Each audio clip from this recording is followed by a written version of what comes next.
Hello and welcome to the interview. I'm speaking with a very learned guest from India, Arvind Kejriwal, who is, if I can call you such, the father of the right to information activism, just as the viewers might remember, Aruna Roy is often called the mother, who was also on the program a few months ago. So I think it's a great complementarity to have you as well on the program, Arvind, and welcome. Thank you so much. First, I just want to clarify that I'm not the father of RTI. Anna Hazare is there, Aruna Roy, very senior people are there. In fact, I'm a child of RTI. I was born because of RTI. Well, as a child of RTI, then, I mean, you see, the thing is quite simply this. Whenever we hear the great successes of South Asia and countries such as India, but even Bangladesh and Pakistan, which have regimes of the right to information in place, which are not enshrined in the Constitution, to begin with, but through activism, through advocacy, through people's movements, establish this regime, this awareness of that citizens have a right to know. We are both inspired, but as Sri Lankans frustrated because we haven't got there yet. You've spoken passionately about the way and the manner in which Indians throughout the country championed the establishment of RTI. Maybe you could tell us how it all started and how it all began. You see, in most of these countries, Southeast Asian countries, RTI is not there as a clearly written as a part of the Constitution. Yeah. And I think transparency is a journey that any society or any country undertakes. And Right to Information, passage of Right to Information Act is just a milestone. It gives a great boost and empowers people in a big way, the passage of RTI Act. So everywhere it is seen that judiciary has played a very critical role. In India, for instance, 1976, for the first time, the Supreme Court said that right to information is a part of our fundamental rights because we have freedom of speech and expression, and a citizen cannot speak or express himself unless he has a right to know. It's Article 14. Article 19 in India. Right. So Supreme Court said that therefore right to know or right to information is ingrained in freedom of speech and expression, and therefore is a part of our fundamental rights. They also laid down two important principles. They said that because every citizen pays a tax, even a beggar on the street pays a tax, because when a beggar goes out and buys a piece of soap, he pays sales tax, he pays excise duty and so many other taxes.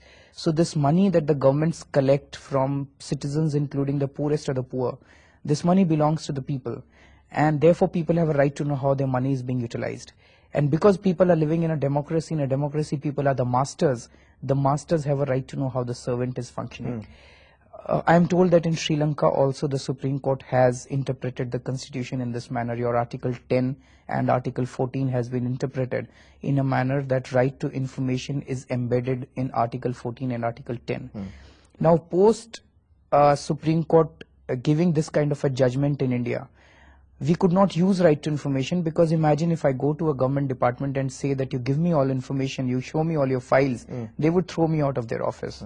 So we needed a law which prescribed the procedures. It laid down the machinery using which we can exercise a fundamental right to information.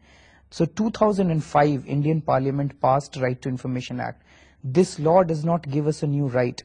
All that it does is, the right was already enshrined in the Constitution. All that it does is it puts the procedures in place using which we can exercise that right to information. So similarly in Sri Lanka, I think though the Supreme Court has said that right to information is your fundamental right, it's a part of your fundamental rights, I think you need a law using which you could... Arvind, the 10th of December is Human Rights Day. Do you feel that the UDHR encapsulates that which you've just said? I mean, do you feel, or put another way, is the right to know a fundamental human right for a citizen today? In fact, in India, the whole movement started in 1990. It was started by Mrs. Aruna Roy under Mazdoor Kisan Shakti Sangathan. They have and it was started by the poorest of the poor. There, the slogan was, right to information is right to live. Yeah. A person cannot live without right to information. And that is the kind of the basis of right to information movement in India. So therefore, I would say that if democracy is important for human rights, democracy cannot exist without right to information. If you as a citizen do not have information, how do you exercise your vote?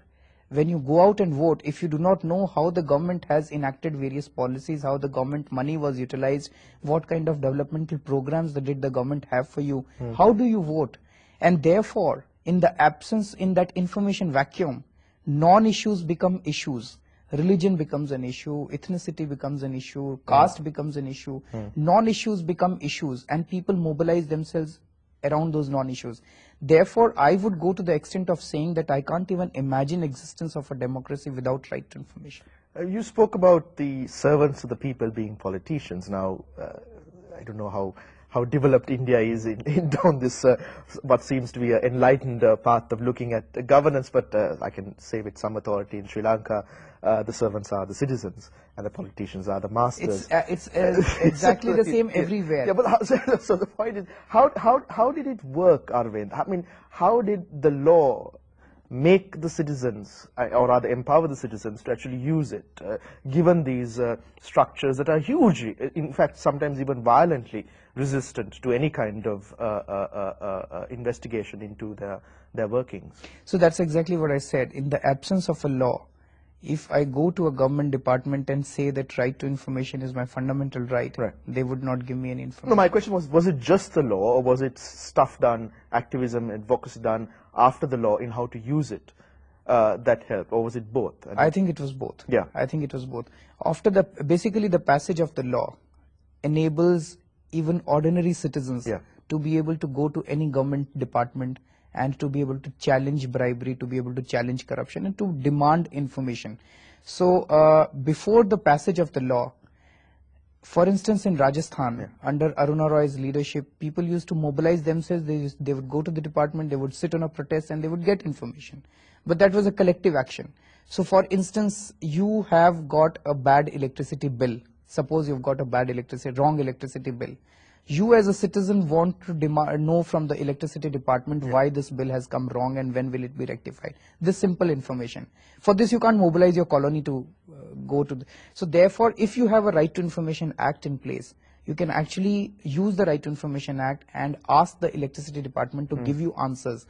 Under the Right to Information Act, under the Indian Right to Information Act, which is unique in many ways, it is written that in 30 days time the government department will have to provide you information, and if they don't provide you information, their salary would be deducted at the rate of 250 rupees per day of delay. So that is a threat on the government officer, and they do give you information. Well, did the drafters of the law feel that without that kind of punitive measure behind non-response, that the law wouldn't actually be... Actually, India had a history before the central law was enacted. There were 9 state governments who had enacted their Right to Information Act. And the first being Tamil Nadu? First was Tamil Nadu, then Goa, then Karnataka. So it started in 1997. So in 2005, when the central government sat down to draft its new law, we had an experience of 8 years. What we saw in these 9 states, those states which had strong penal powers against the officers who violated RTI Act, direct penalty on them and deductible from their salaries. RTI Act worked very well in those states. So therefore it was felt that the central law should have a penalty clause. In fact, what we think is that in developing countries like India, Sri Lanka, etc., there are 3 critical conditions which a good RTI Act should fulfill. First is that you should have a penal clause against the officers who violate RTI Act. Otherwise, the bureaucracies in our countries are so stiff that despite a law, they just won't, they just won't give you information. Second is you should have an independent appellate mechanism, that if you don't get information, I should be able to make an appeal, a complaint, and a simple complaint to a body which is completely independent of the government. And the third is the list of items on which information will not be given. That should be as small as possible.